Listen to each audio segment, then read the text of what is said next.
Ils sont venus en force, militants antinucléaires et de la Confédération paysanne, pour soutenir les deux septuagénaires accusés d'avoir participé le 15 août 2016 à la dégradation du mur érigé par l'Andra dans le Bois-le-Jus, près de Bure. Ils contestent leur condamnation en première instance le 13 février dernier. Pour la défense, elle repose sur des preuves qui n'en sont pas.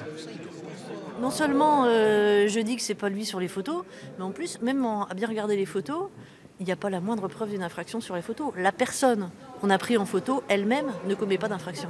Elle a le doigt tendu vers quelque chose, on ne sait pas ce qu'elle dit, on ne sait pas à qui elle s'adresse, et on estime qu'elle est en train de donner des ordres pour abattre un mur. Ça paraît complètement aberrant. Il y a une photo, c'est la même chose que pour l'autre, une photo prise à une grande distance, et là encore, on ne comprend pas ce qui peut relier cette photo à l'identité du prévenu aujourd'hui.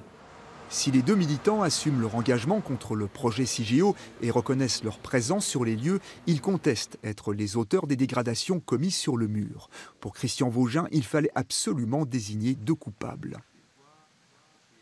Ça tombe sur des personnes âgées, retraitées. Bon, c'est d'une certaine façon, moi je reconnais que je préfère ça plutôt que ce soit des jeunes qui après elles sont embêtés pour leur travail, pour ceci, pour cela, dans leur vie future, hein.